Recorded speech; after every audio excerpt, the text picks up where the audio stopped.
UAE has power that is probably more stronger than Saudi Arabia. Look at some of the statements coming out of the UAE. عندك النعامة مثلا، طير ضخم شكله من بعيد يوحي لك بالهيبة، لكن أول ما تهب العاصفة على طول تدفن رأسها في الرمل. على الضفة الثانية شوف الشاهين، طير حجمه صغير، لكن يوم يفرد جناحه يفرض سيادته على السماء كلها.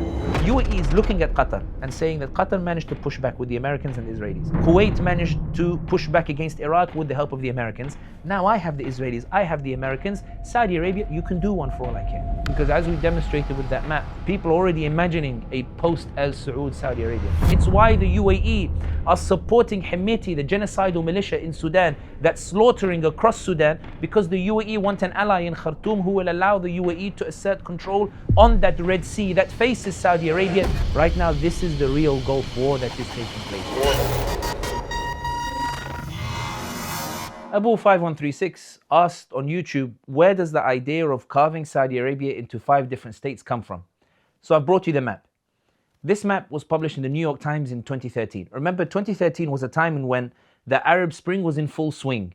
Ben Ali's regime in Tunisia had been toppled. Gaddafi's regime in Libya had fallen. Mubarak's regime in Egypt had fallen. The Assad regime in Syria was fighting a war against his own people in order to try to preserve his regime.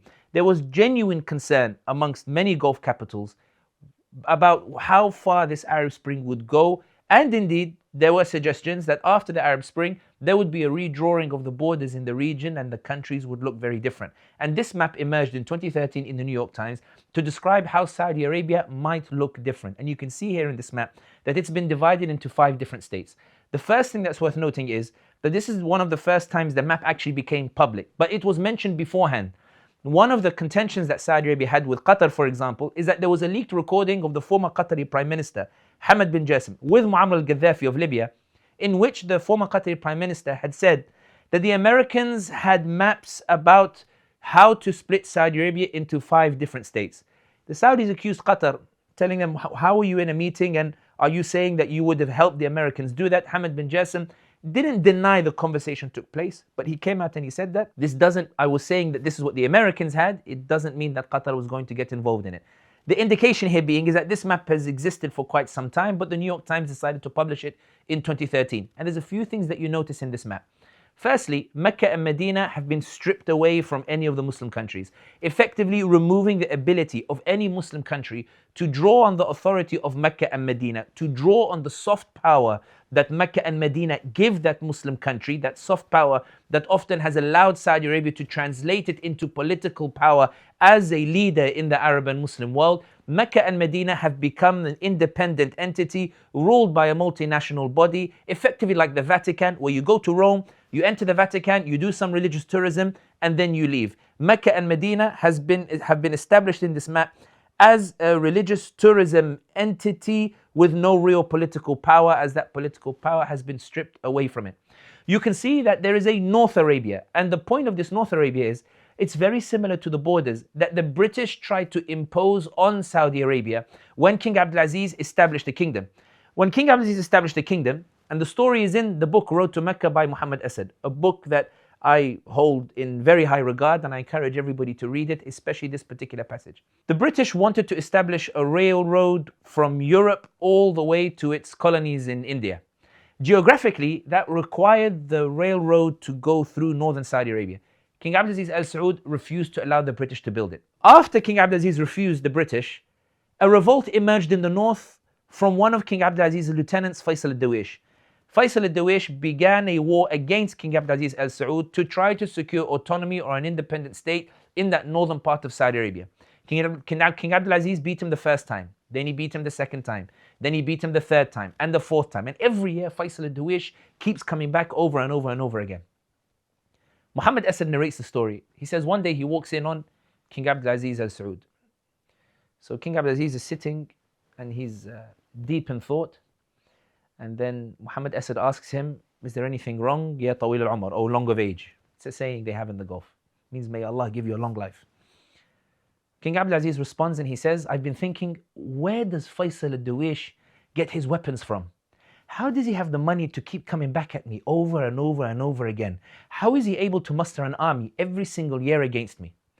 Ya Muhammad, he's talking to Muhammad Asad, born Leopold Wise, born an Austrian Jew who became a journalist for the Frankfurter Zeitung and then went to cover the Middle East and then ended up becoming Muslim and ended up advising a number of Muslim entities across the Muslim world, including Allama Iqbal, including the newly established Pakistan, including Umar Mukhtar in Libya. Incredible life. But in any case, he tells Muhammad Asad, I have a suspicion that Faisal al-Dawish is being backed by the British. So I have a favor to ask. Muhammad Asad says, what's the favor? He says, I want you to go and find out where Faisal al-Dawish is getting his weapons from. I think it might make a good article for you.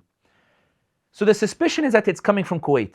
So Muhammad Asad embarks with his friend Zaid. They go to Kuwait, they ask around, and they discover that the British are delivering cases of newly minted Kuwaiti dinars or newly minted currency that are being smuggled to Faisal al-Dawish and also giving him newly minted weapons that are being smuggled across the border to Faisal al-Dawish to enable him to keep fighting King Abdulaziz al Saud. Muhammad Asad writes the article, exposes what's happening. The British come under heavy pressure. They decide to withdraw their support for Faisal al-Dawish and they agree on a border with King Abdulaziz al Saud with British Iraq. And Faisal al-Dawish the following year, when he's defeated by King Abdulaziz al Saud, King Abdulaziz captures him, pardons him, and Faisal al-Dawish dies of his wounds. The power of writing, the power of speaking out, the power of exposing what's happening. In any case, the point here is that North Arabia that you see on this map of carving Saudi Arabia into five is the same map that the British wanted to impose on King Abdulaziz al Saud. The other thing worth noting about this map is, given that we've mentioned Kuwait, is Kuwait, Qatar, and the UAE are not highlighted. They're not highlighted here as nations that this map intends to carve further into smaller states. And one of the main reasons for that is not just that these states are already quite small, it's that these are states that the Americans have already established as pillars from which they are able to take off from in order to assert military power in the region. That the Al Udeid base, the largest military base in the region, is in Qatar. The Al-Dhafran base that the Americans use in the UAE is still there. That Kuwait, when it was invaded by Iraq, it was the Americans who rushed in and saved Kuwait, and Kuwait operates under that American umbrella. The reason these states aren't highlighted is because the Americans already consider them pillars through which they are able to take off from in order to be able to assert their foreign policy militarily should they need to do so in the region. And the focus here is on the bigger states. How do we split the bigger states into more smaller states like Qatar, like UAE, like Kuwait? The other point worth noting about this map is, notice how to the east you have East Arabia. East Arabia here is something that the Saudis were deeply concerned about during the Arab Spring. It has a large Shia population. There were concerns that Iran, as it was allegedly, the Saudis accused Iran of agitating the population in Bahrain.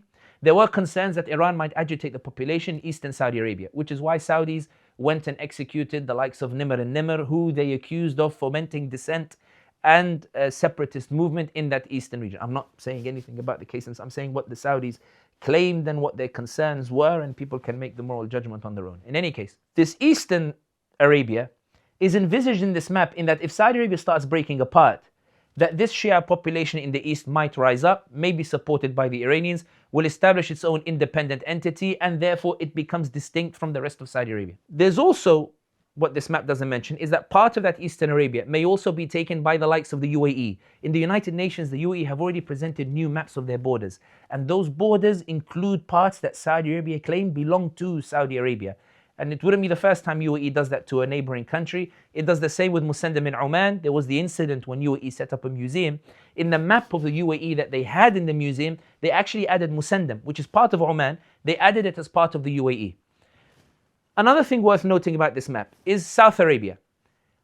The Yemenis have long insisted that Jazan, Asir, and the few other provinces in that south and southern area of Saudi Arabia belong to Yemen, and that they are Yemeni provinces in their essence, and that Saudi Arabia at some point, there should be a way in which those provinces go back to Yemen. This is what many Yemenis tend to argue. South Arabia here, the indication or the dynamics would indicate, if we're looking at it today, is that the Houthis, seeing a disintegration of Saudi Arabia, begin to try to, quote unquote, reclaim those southern territories, take it as part of their newly established Yemen, and that becomes that South Arabia, that becomes a new Yemeni-esque entity. What's left is what the map calls Wahhabistan. And as you can see, it's landlocked. It has no access to the sea. It has to go either through UAE, either through Houthis in the south, either through pro-Iran in the east, either through, you never know, it could be Israeli base up there, either through the Israelis in northern Arabia, in order to be able to access the sea. Saudi Arabia effectively ceases to become an entity of any real weight or purpose. This map may sound like it's a conspiracy theory, but look at the map now in light of today's dynamics. Look at it in terms of the Houthi presence in Sana'a as they continue to push against the Saudis in the north.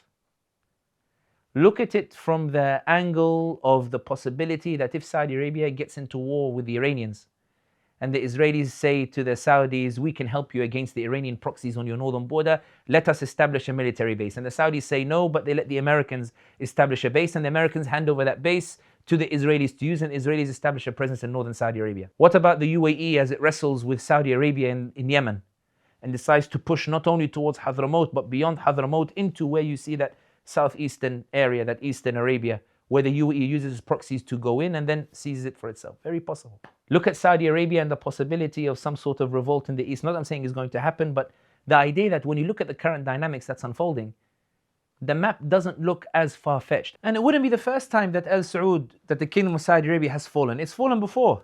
The second Saudi kingdom fell after a vassal tribe in the north, a junior partner, the Al-Rasheed.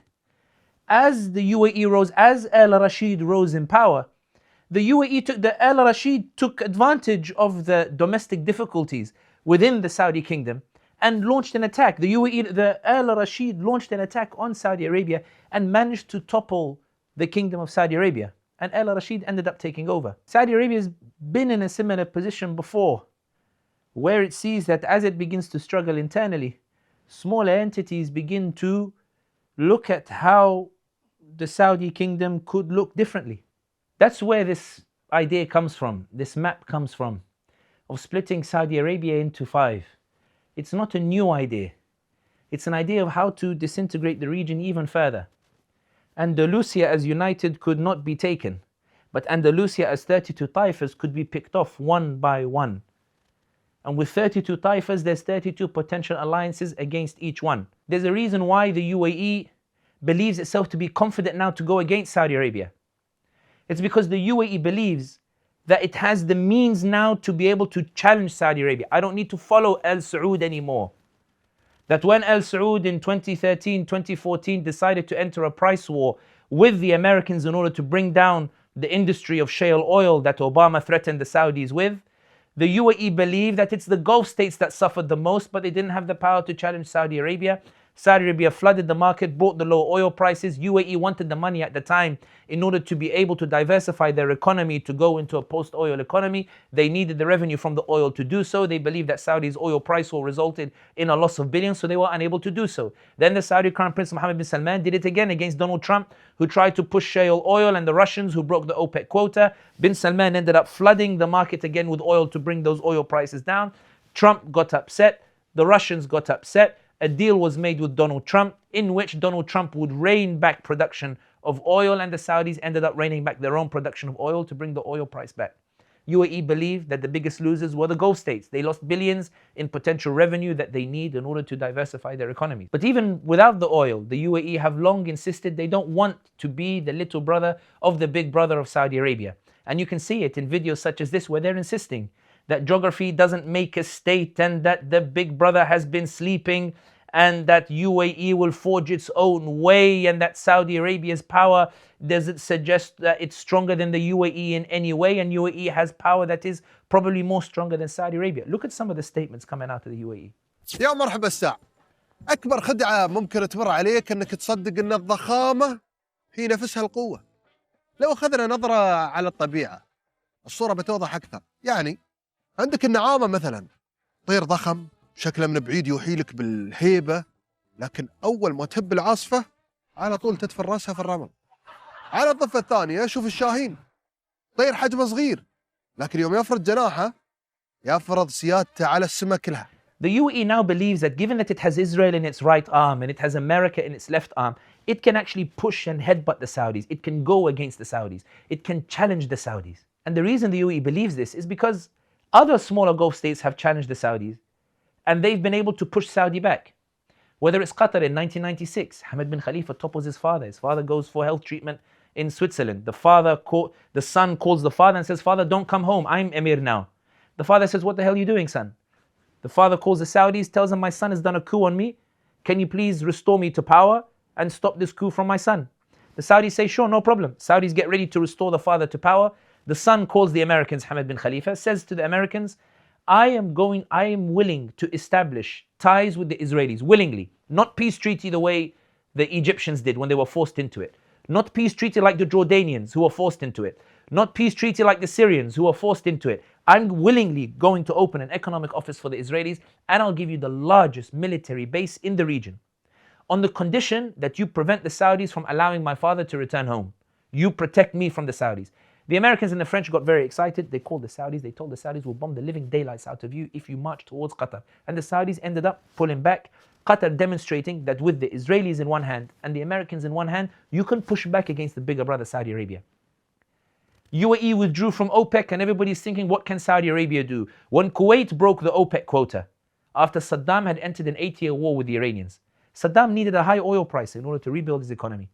Kuwait broke the OPEC quota. Saddam asked for some sort of enforcement of OPEC quota, didn't find any traction in Saudi Arabia or in Egypt, so he decides to go and invade Kuwait.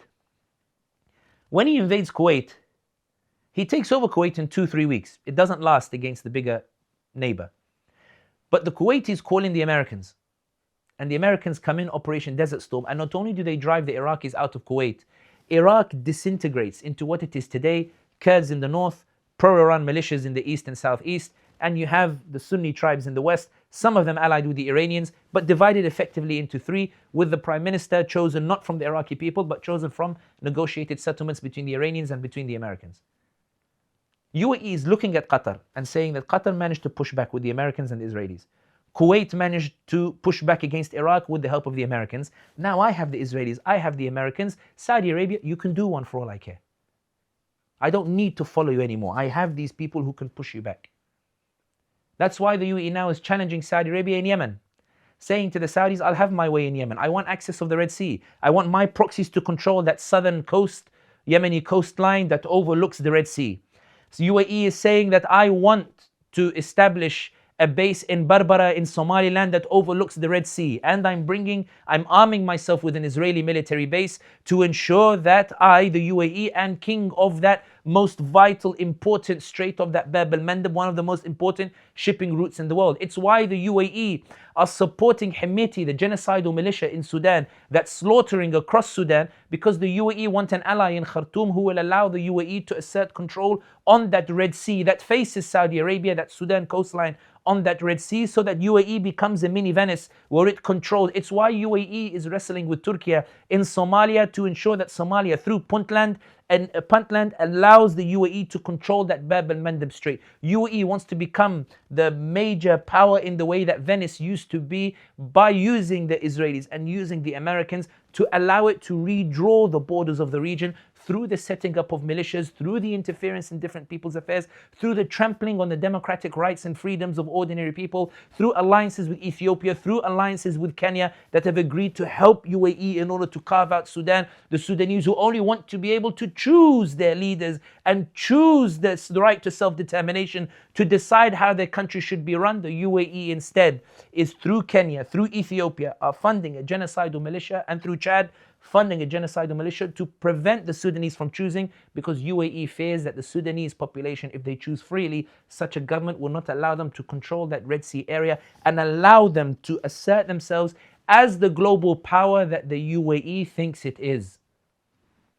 It's why the UAE has invested heavily in Egypt, forcing Sisi to adopt policies that are counter to Egypt's interest. Egypt's interest lies in supporting Sudan against the genocidal militia, but Sisi has no idea how to support Khartoum, because he fears that if he goes against the UAE in Sudan, then the UAE will punish him economically, and it might result in the army doing a coup on Sisi himself. Sisi struggling even to maintain ties with Haftar in Libya. Haftar, who was supported by Egypt in the past, but UAE has supplanted that relationship. When Sisi asks Haftar to at least ease on giving weapons to Hemeti in Sudan, Haftar hesitates because he doesn't want to offend the UAE. The UAE believes that armed with Israel and the Americans, it can force all of these regional powers to pay its respects to Abu Dhabi. You look at, for example, that how until now the Saudi Crown Prince Mohammed bin Salman is struggling to create a regional front to push back against UAE. But the point is, and we'll go into this part later on, the point is that when you ask where does it come from, this idea of carving Saudi Arabia into five, here's the map. The map exists. The map exists. And when you look at the map, this isn't a conspiracy. When you look at the map, look at the dynamics of today. The map doesn't seem far-fetched. And that's why many people are calling on the Saudi Crown Prince Mohammed bin Salman to wake up to the danger that is encircling Saudi Arabia. Because no one in the Muslim world wants to see the land in which the two holy sites of Islam sit descend into civil war and chaos. Remember, Saudi Arabia, the social contract is built on the pledge of allegiance of tribes to Al-Saud. Because the tribes between themselves refuse to pledge allegiance to one another.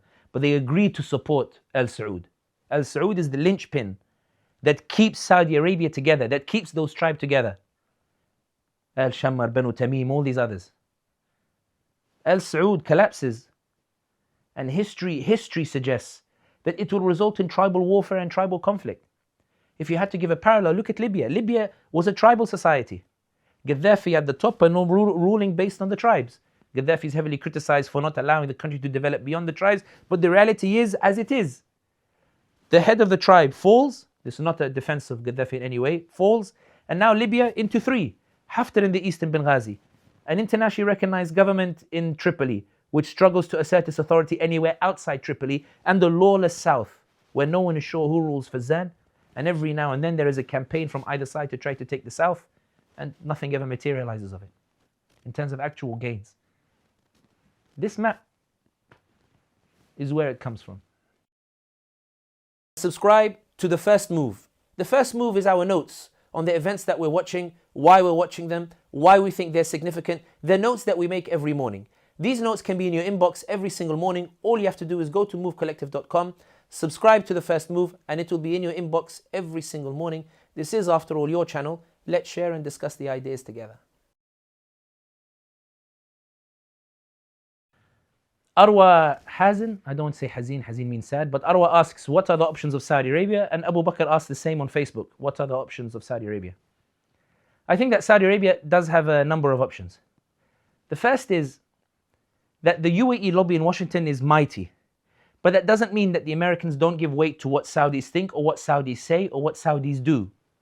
And that a lot of what happens in the region requires the Americans to engage with Saudi Arabia. Something that frustrates the UAE, which is why the UAE is lobbying heavily against Saudi Arabia in Washington in order to suggest that Saudi Arabia, when it goes against the UAE, Saudi Arabia is somehow becoming a pariah power that the Americans should keep in check. And Marco Rubio has stated on a number of occasions that the Americans will not choose sides between the Saudis and the Emiratis. They don't want to get dragged in because they're unsure. They don't want to lose any of these allies because they believe them to be major important allies. UAE because it normalized ties with the Israelis and has a lot of money, and Saudi Arabia because of its geographic weight. The Saudis, in light of the fact that Washington still lends weight to its relationship with Saudi Arabia, the first option is Saudi Arabia could reinforce its lobby in Washington. Saudi Arabia could reinforce its representation in Washington. Rima bint Bandar, the Saudi ambassador, is clearly struggling in order to push back against the beast in Washington that is the UAE ambassador, Yusuf al-Utaiba. But Saudi Arabia does have other talented diplomats that it can send to reinforce Rima, not replace her, to reinforce Rima, such as the likes of Adel Jubeir.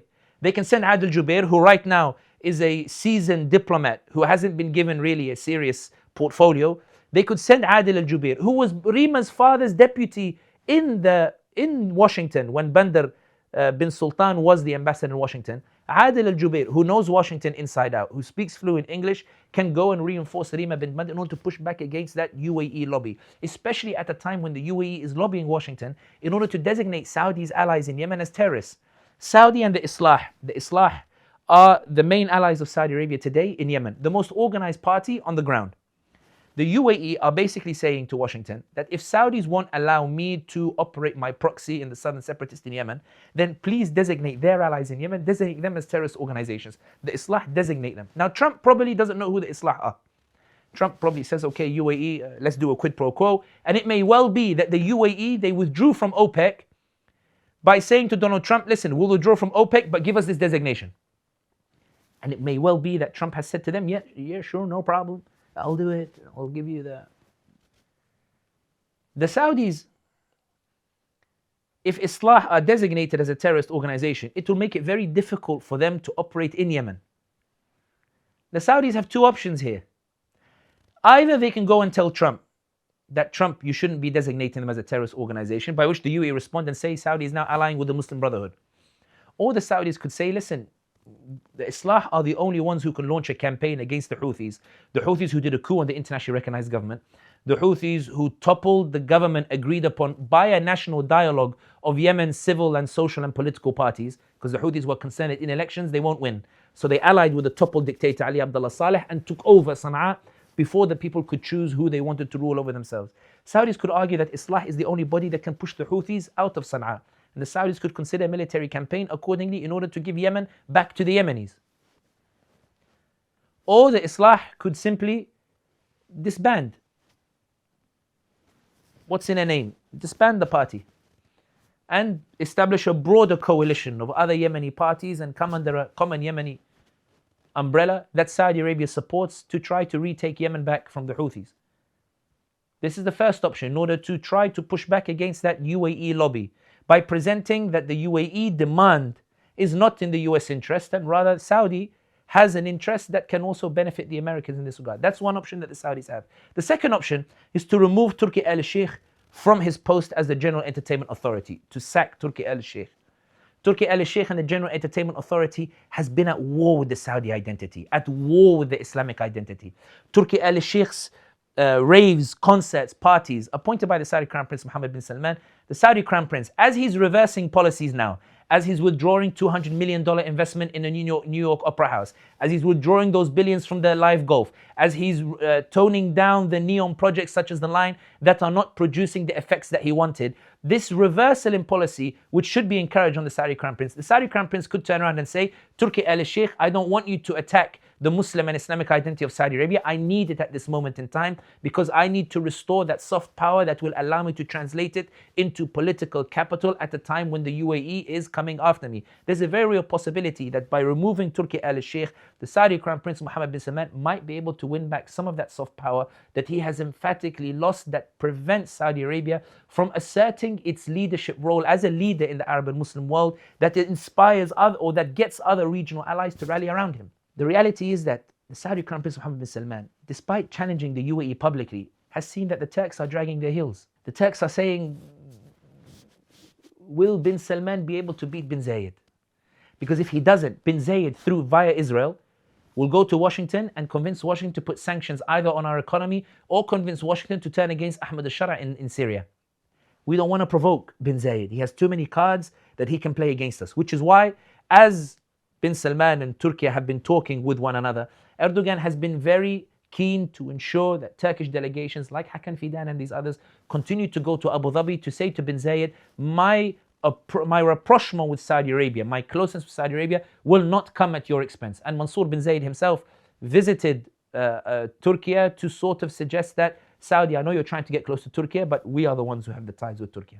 The Qataris, although supportive of the Saudi Crown Prince Mohammed bin Salman, Emir Tamim is concerned that the UAE, through Israel, could go to Washington and lobby Washington to put punitive measures on Qatar for allowing Al Jazeera to broadcast the genocide that took place in Gaza, to punish Qatar for that role. So Emir Tamim is very careful, visiting Abu Dhabi back and forth, to say to the Abu Dhabi, to Mohammed bin Zayed, that whatever happens with Mohammed bin Salman, I just want you to know, we're pals.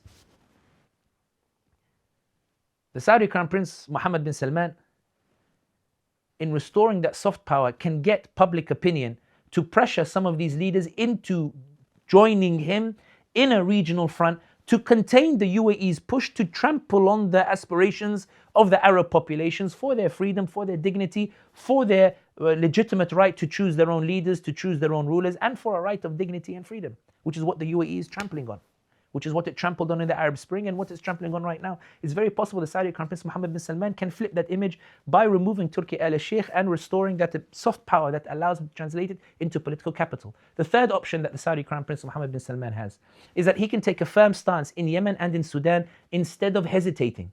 In Yemen, the Saudi policy has always hesitated between which is better for us. Do we support an internationally recognized government that we might not be able to control? Or do we keep the Houthis there because they might be better for us in the status quo than the internationally recognized government? Because the Saudis have been unsure who is worse, it has kept Yemen in limbo. The Saudis could decide to say, you know what, given that the UAE now is becoming the major threat, internationally recognized government, I don't trust you entirely, but you're definitely better than the status quo that allows the UAE to come after me armed with Israel and the Americans. Let me go and lobby the Americans for a campaign now, a serious campaign, where last time they got to Hudaydah, this time we'll go all the way to Sana'a, and this time we'll be able to drive the Houthis out. He may potentially do that. Or he tries to make peace with the Houthis and tries to keep the Houthis at peace. But it's more likely the Houthis might break that deal. In any case, the Saudis could take a firmer stance in Yemen that could drive Yemen into a long-awaited resolution of the civil war that the Houthis plunged the Yemenis into. The Saudis could also take a firmer stance on Sudan. Right now in Sudan, the Turks are holding the stick from the middle, that they are supportive of both Khartoum and also keeping ties with Hemmeti in case if Hemmeti wins, the Turks aren't caught out. If the government wins, they aren't caught out. But it may well be that if bin Salman takes a firm stance with the Sudanese army against the UAE genocidal militia and manages to lobby and garner international support for that Sudanese government and manages to go and convince Ethiopia and Kenya to back off. The Saudis made the initial attempt to go to Ethiopia, and Abiy Ahmed insulted the Saudi delegation to say to them, I prefer the UAE over you. Fine. The Saudis could find a way in which they take a firmer stance on Sudan, force a change in the underlying dynamics that might convince Addis Ababa and others in order to change their position and soften with regards to Sudan, isolate the UAE-backed genocidal militia, and Saudi Arabia is able to bring a resolution in Sudan that would ultimately deal a body blow to the UAE ambitions to redraw the lines in the region. Taking a firmer stance on Sudan and Yemen will allow the regional powers to rally around him in order to also take a firmer stance in that. The Saudi Crown Prince does have options. He does have options in that he could release those in prison that he imprisoned in his attack on the identity of the state. He could release those in prison in order to speak on his behalf, to come out and stress the dangers that the UAE now is posing to the Arab populations and the Muslim world as they kick out Pakistanis from the UAE as well. The Saudi Crown Prince could leverage that which he sought to crush. He could harness that soft power once more in order to win back support from the Muslim world that will enable him to rally the necessary regional support in order to push back against the UAE. Because the final question that was asked that we're going to address in this particular episode is, will Kuwait leave OPEC too? Kuwait will leave OPEC only if it determines that UAE is stronger than Saudi Arabia. Bahrain will leave only if it determines that UAE is stronger than Saudi Arabia. Right now, everybody is watching, will Saudi Arabia kick the UAE out of the Gulf Cooperation Council? That is one of the options, but if it does so, it may amplify UAE and Israeli attacks on Saudi Arabia. Smotrich is already coming after Saudi Arabia, so are Israeli media, already attacking Saudi Arabia for putting pressure on the UAE. Does Saudi Arabia kick out the UAE from the Gulf Cooperation Council before the UAE leaves, or does it wait for UAE to leave the Gulf Cooperation Council as well without consequence? Right now, the Saudi Crown Prince is trying to build a regional front, sending Faisal bin Farhan, his foreign minister, to Turkey, getting closer to Egypt, talking about security pact with Pakistan. But the UAE is responding by also flexing, bringing Sisi to Abu Dhabi and Egyptian troops to Abu Dhabi to say to the Saudi Crown Prince, haha, I'm the one who is the overlord of Egypt. You can't talk to Sisi without bypassing me. Faisal bin Farhan goes to Turkey, Mansour bin Zayed goes to Turkey. The UAE saying, Erdogan will never be wholeheartedly with you. I have cards I can play against Erdogan. Erdogan won't take your side against me. Pakistan, UAE has already demanded repayment of a loan and is kicking Pakistanis out, bullying them, saying to Pakistan, don't you dare get too close to the Saudis. I can still hurt you. You want to get close to the Americans, but I am the one who has the greatest lobby, the biggest lobby in Washington right now. Right now, this is the real Gulf War that is taking place. The Saudi Crown Prince does have options. The question is whether he chooses to take them. He does have the ability to harness that soft power into political power, but is he able to harness that soft power, and does he want to, and will he do it? Because as we demonstrated with that map, people are already imagining a post-Al-Saud Saudi Arabia. And this is not a defense of bin Salman, nor is it a defense of Al-Saud. It's an episode that comes from a sincere desire not to see bloodshed in the land of the two holy sites. And you can see it unfolding. May Allah protect the land of the two holy sites. This channel Move is always about how we can take action and demonstrate agency. Don't be quiet on the injustices that the UAE is committing in the region. Look at what they are doing in Sudan. Look at the slaughter they are doing in Sudan. Look at the massacres they are committing, the bodies they leave strewn on the streets, the rape that they commit. Don't be quiet, speak about it, retweet and share whatever you have. Raise awareness of it. Write to your representatives about what the UAE is doing in Sudan. Make it an issue the way we made it an issue, the way we made Gaza an issue that resulted in genuine political shifts whereby APEC now is becoming toxic. Make those oppressors toxic for anybody who wants to associate with them. And maybe when all that pressure bears down the UAE, maybe UAE might be able to shift. Some might say, why didn't you suggest the option that Dubai or Sharjah might split from UAE or from Mohammed bin Zayed?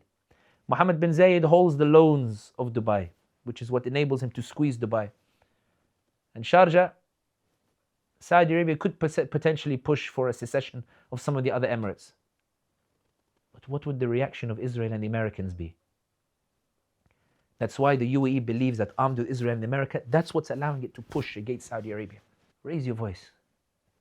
Put your questions in the comments so I know what we're supposed to address in the next episode. Share, subscribe. Don't forget also to subscribe to The First Move. It's a newsletter that comes into your inbox of notes that we take of events that are taking place so that we're all on the same page. Join the Move Collective. And I'll see you next time. Assalamu alaikum wa rahmatullahi wa barakatuh.